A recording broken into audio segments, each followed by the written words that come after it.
Realmente agradecer a las autoridades educativas quienes se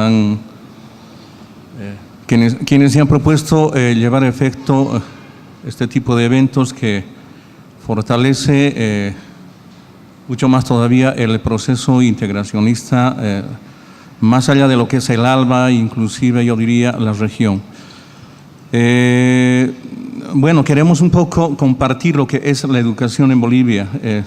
De todos modos es importante hacer un retroceso para saber, a ver, cómo ha sido la educación durante la colonia, en la primera parte de la era republicana, durante el siglo XX, y cómo es que llegamos a un modelo educativo basado en lo que son las experiencias de las poblaciones originarias y las experiencias que han sido recogidas, digamos, de los países que viven la modernidad.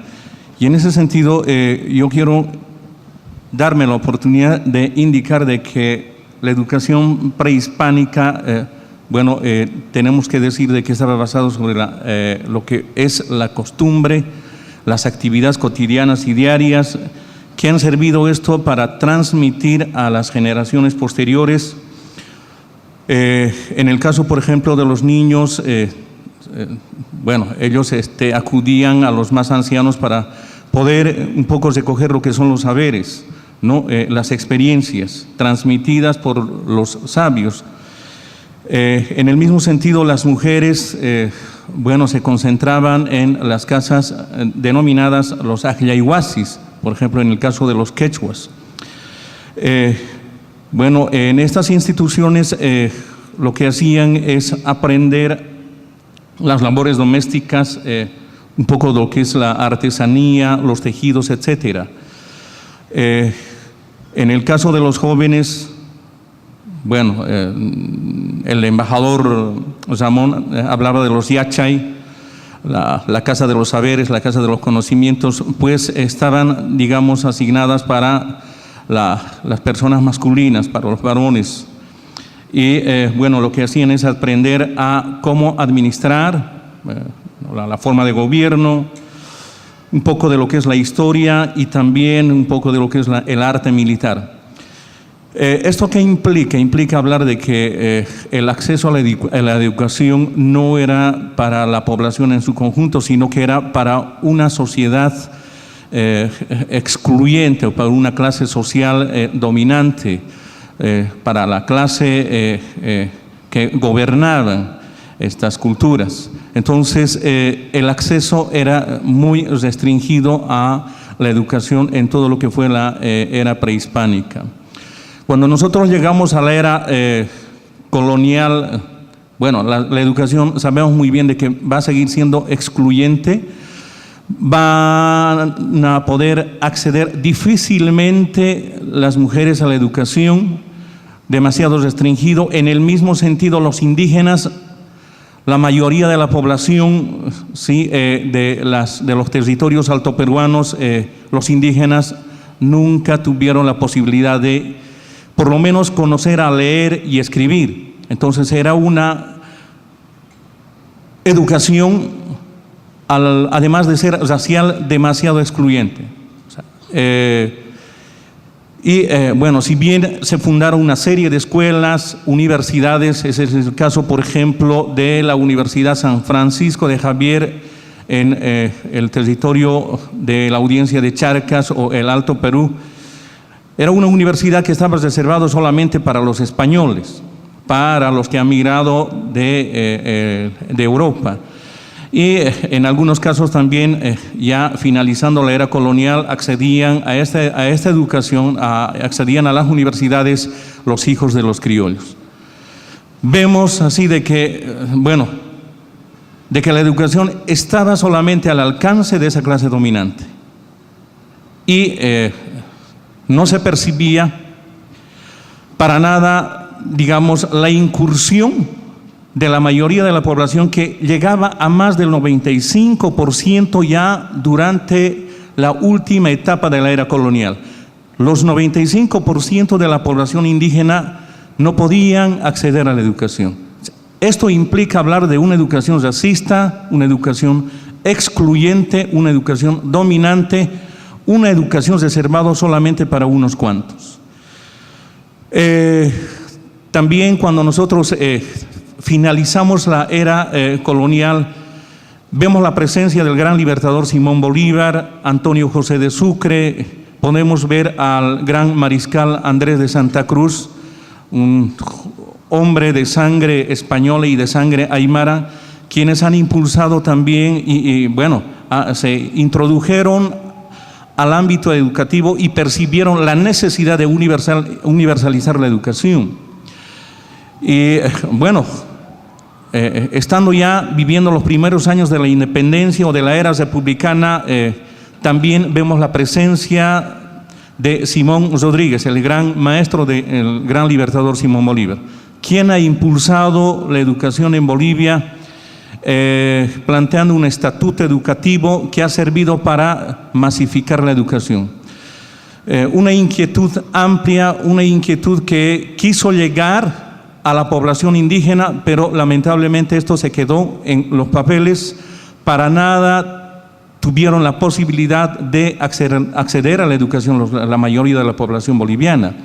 Tenemos muchas unidades educativas, escuelas que se habilitaron principalmente en los centros urbanos y no tanto así en las áreas rurales donde estaban concentrados la mayor cantidad de la población, o sea, la población indígena, ¿no? También debemos indicar de que el proyecto de sociedad seguía siendo excluyente y los sectores populares difícilmente podían acceder a la educación.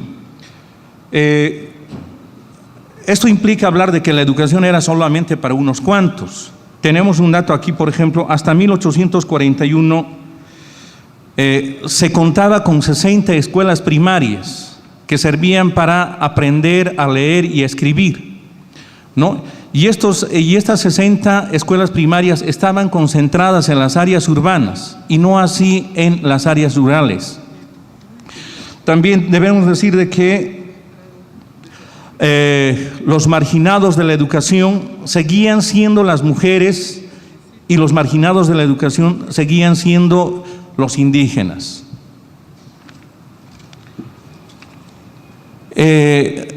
En esta etapa de la primera era republicana, de 1825 a 1900 aproximadamente, también se tuvo la idea, la inquietud de introducir la educación, pero ya en su fase técnica, ¿no?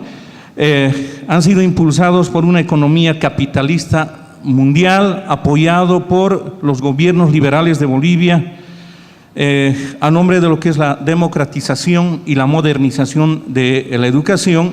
Se estableció una educación técnica y esta educación técnica se impartía en los centros urbanos, o sea, sigue sin llegar la educación a los centros rurales, ¿no?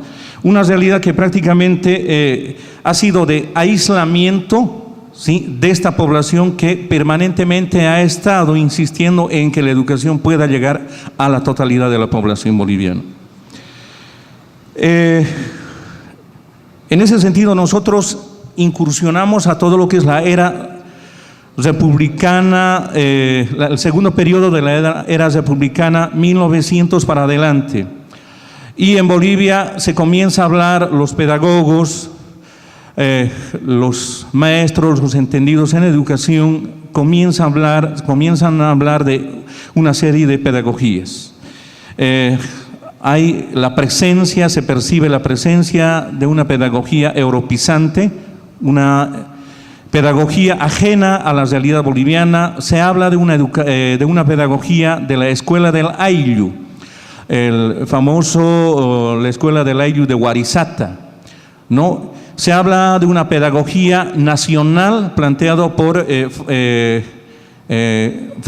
Franz Tamayo, una pedagogía basada realmente en lo que son la realidad nacional y las necesidades nacionales de Bolivia.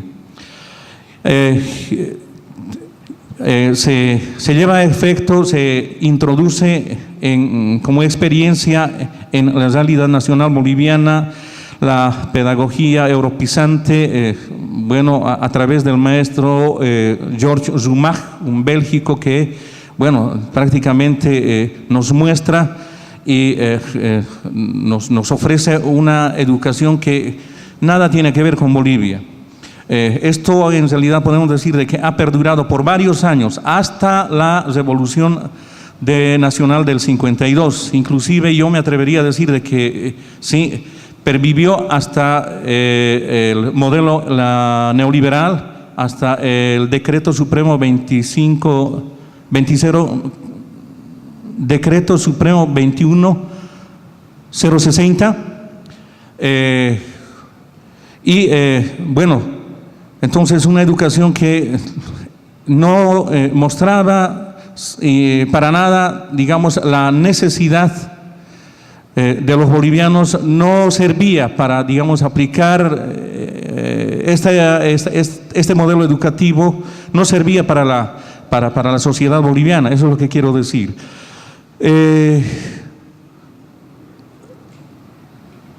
Frente a esta situación, aparece, viendo de que hay una pedagogía ajena a la realidad boliviana, aparece Frans Tamayo. Frans Tamayo indica de que no podemos vivir con una pedagogía que no es nuestra, sino que tenemos que las escuelas, la educación, tenemos que la pedagogía construir en base a lo que es nuestra realidad, en base a lo que nosotros somos. Por lo tanto, es importante diseñar una pedagogía nacional. Y bueno, de alguna forma se rescató una serie de experiencias recogidas de los centros urbanos. Y en el área rural aparecen dos maestros, profesores rurales, uno de ellos de origen indígena, Abelino Siñani, y por otro lado Elizardo Pérez, quienes plantean la Escuela de la ILU, basados en lo que es la teoría y la práctica, basados en lo que es la experiencia en las actividades agrícolas y artesanales, por un lado, por otro lado, ¿sí?, en la información sistematizada que se tenía hasta ese momento. Y bueno, ellos lo que van a hacer es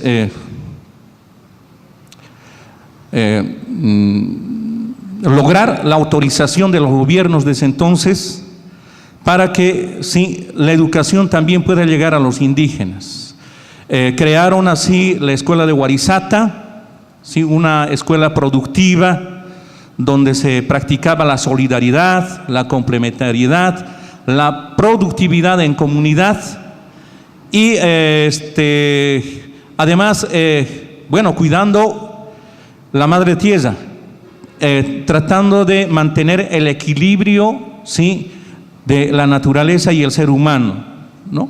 Una experiencia muy interesante que inmediatamente se difundió en el territorio boliviano y bueno, hubieron núcleos educativos que sí, se crearon en otras regiones, en 3 regiones. Una de ellas, por ejemplo, es en Caiza, Potosí.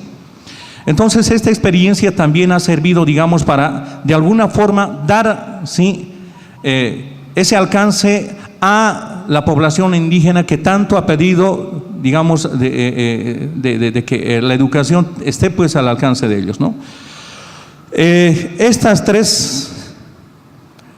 3 modelos pedagógicos van a ser justamente recogidas por este nuevo gobierno, pero previamente a lo que vivimos una educación muy diferente, tenemos que también hablar de la Revolución Nacional del 52.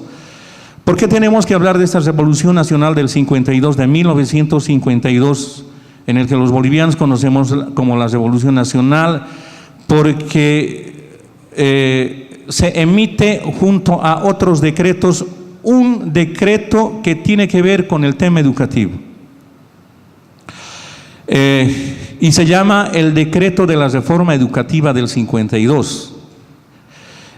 Este decreto lo que va a hacer es permitirnos de que la educación se universalice. Nos va a permitir de que la educación llegue a los sectores rurales, a las áreas rurales, ¿no? Porque ellos prácticamente han sido olvidados por tantos años. Entonces había la necesidad de introducir la educación en las áreas rurales, y de esta manera el gobierno del doctor Víctor Paz Estenssoro, 4 veces presidente de Bolivia, emitió este decreto haciendo de que los indígenas esta vez puedan sí acceder a la educación. Se empezaron a crear muchas escuelas en los centros rurales, pero la educación se traducía solamente en una educación primaria básica, en que el indio o el indígena tenía que aprender solamente a leer y escribir. No accedían para nada a la educación superior, aunque para ese entonces ya hubiera una universidad, pero eran para una clase excluyente, para una clase dominante, y no tanto así para la población indígena. De esa manera también ingresamos a todo lo que es la era de las dictaduras militares, pero no se va a percibir cambios trascendentales. O sea, la base de la educación va a seguir siendo lo que ha sido el decreto, ¿sí?, que emitió Víctor Paz Estenssoro en cuanto a la reforma educativa. Quizás podríamos hablar de la aprobación del Código de la Educación, aprobado en 1955, y que, reafirma la educación boliviana hasta ese entonces. Posteriormente a lo que es la época de las dictaduras, llegamos a la época neoliberal, ¿sí?, al modelo neoliberal en Bolivia, la presencia de las empresas transnacionales, la presencia de las empresas multinacionales en Bolivia, la capitalización de muchas empresas estratégicas, en realidad privatizadas, y se habla de una otra reforma educativa. Se habla, por ejemplo, del libro rosado, donde el libro blanco y el libro rosado. En el libro blanco establecen una nueva norma de la ley educativa, de una nueva legislación escolar, y en el libro rosado también habla de lo que es la profundidad de lo que es la educación. Se habla del constructivismo, por ejemplo. Acá se plantean de la reforma educativa en base a lo que es muchas escuelas pedagógicas. Se habla, por ejemplo, de Ausubel, se habla de Vygotsky, Piaget, de Brunner, ¿no? Y para nada o muy poco se toca, por ejemplo, de la pedagogía nacional de Franz Tamayo, y menos de lo que es la escuela Ayllu, ¿no? Un periodo de reformas no solamente en el ámbito educativo, también en el ámbito económico. Les decía de que se produce la capitalización de las empresas estatales, el entreguismo de estas empresas estatales a las grandes multinacionales o las empresas estratégicas especialmente, ¿no? Entonces esto va a ir en perjuicio de la mayoría boliviana. Y tampoco en el marco de lo que es la educación como reforma educativa de este momento, tampoco se toma en cuenta la participación de la mayoría de la sociedad nacional para replantear la reconducción de la educación. Entonces va a ser motivo para que nuevamente la gente salga a las calles y se den una serie de convulsiones a partir de lo que han sido los cambios económicos, cambios sociales y cambios también en el ámbito educativo. Llegamos al gobierno del presidente Evo Morales Ayma, un gobierno de mucha transformación, un gobierno que se preocupa, ¿sí?, de la población boliviana, nuevamente se llevan a efecto congresos nacionales a iniciativas del gobierno nacional y a iniciativas también del gobierno boliviano. Se habla de una nueva ley que se va a llamar la Ley de la Reforma Educativa Abelino Siñani y Elizardo Pérez. Es una ley que se ha estado discutiendo desde que comienza la gestión del presidente Evo Morales Ayma, una ley que pone en las manos de la población boliviana, en el que van a intervenir muchos sectores de la población boliviana. Van a estar los maestros, van a estar las organizaciones sociales, van a estar las juntas vecinales, van a estar las organizaciones no gubernamentales. Entonces, se va a diseñar, ¿sí?, con la participación de toda esa población. 2009 nuevamente, para revisar esta ley, se van a congregar en una reunión a nivel macro de toda la población para afinar esta ley, y cuando llegamos a 2010 se aprueba, se promulga la ley de la reforma educativa, la nueva ley de educación Abelino Siñani y Elizardo Pérez. ¿Cuáles son estas virtudes de esta ley?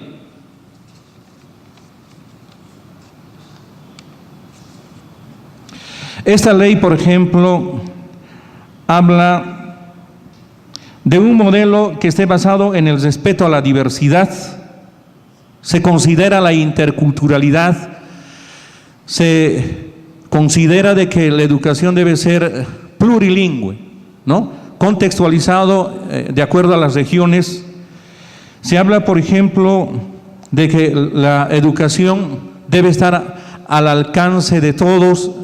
Se habla de una educación consensuadora, se habla de una educación liberadora, se habla de una educación antiimperialista, se habla de una educación solidario, se habla de una educación cooperativo, y así sucesivamente.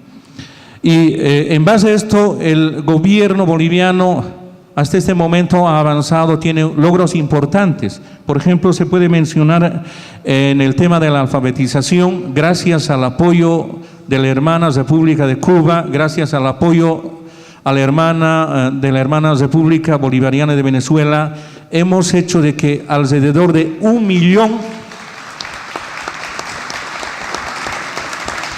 de pobladores bolivianos hoy sí han sido alfabetizados. Muchos hermanos de las áreas rurales que no sabían leer y escribir y que han estado abandonados, hoy pueden leer y escribir. Entonces, esto ha sido uno de los logros más importantes que tiene este gobierno democrático y cultural, el presidente Evo Morales Ayma. También se está extendiendo diplomas de bachiller de forma gratuita, puesto de que en los años anteriores, en las gestiones anteriores, se cobraba por el diploma bachiller, se cobraba por el título de bachiller, y muchas personas de la población boliviana son de escasos recursos y difícilmente podían, digamos, contar, una vez concluido la educación secundaria, podían contar con el título de bachiller que permite de que pueda ingresar a la otra fase, que es la fase universitaria, ¿no? Entonces, el gobierno de Evo Morales, hace de que mediante vía decreto, pues, se emitan los diplomas de bachiller de forma gratuita. Tenemos también el bono Juancito Pinto, que pretende de alguna forma animar, que pretende mantener en la educación a muchos niños que en los años anteriores se percibía, digamos, mucha deserción escolar, y frente a esa situación lo que hace es justamente implementar el bono Juancito Pinto, que reciben anualmente en los colegios fiscales, escuelas fiscales, los niños y los jóvenes. Luego también agradecer a la hermana República de Cuba, y agradecer también a la hermana República de Venezuela, porque nos han facilitado muchas becas para que los jóvenes bachilleres más pobres de Bolivia puedan acceder mediante vías becas a una formación superior en el extranjero, en este caso en Cuba y en Venezuela. Y hoy tenemos alrededor de 1.250 estudiantes aproximadamente estudiando acá en Venezuela. Muchos de ellos ya egresaron, retornaron a Bolivia, y esperamos de que aporten ya con una nueva mentalidad, con una visión de otro país en Bolivia, y aporten también en la parte técnica estos jóvenes que han retornado. Entonces, las becas de estudio han sido concedidas a los más pobres de Bolivia. También se implementaron en Bolivia equipos, se instalaron más de 350 telecentros, es otro aporte importante en este gobierno de transformación. Luego, hoy en día se está entregando computadoras a cada uno de los maestros para que, sí, la difusión del conocimiento, el compartimiento de la información sea cada vez más modernizada. Y en la gestión del gobierno de Morales, Evo Morales, el del presidente boliviano, se han construido, prácticamente ha habido un cambio radical en cuanto a lo que es la infraestructura y el equipamiento en las unidades educativas fiscales especialmente, ¿no? Entonces, son logros que se muestra no solamente a la comunidad nacional, sino a la comunidad internacional, de que hay la pretensión de cambiar, de transformar Bolivia. Si bien hemos estado sumidos en la ignorancia, no es porque los bolivianos, la mayoría de los bolivianos nos hemos querido, sino que más al contrario, nos han privado, nos han excluido, ¿sí? Han utilizado la educación como una herramienta para dominarnos, y creo que hoy con el gobierno de Morales estamos despertando, hay una inclusión amplia, hay una participación amplia, las universidades se abren, las universidades abren las puertas a los indígenas, y creo que parte de aquello también somos nosotros. Entonces, eso es lo que quisiera compartir a nombre del Estado Plurinacional. Gracias por darme la oportunidad, hermano embajador. Y a continuación voy a dar unos minutitos para que también tenga su intervención el embajador Jorge Alvarado Rivas.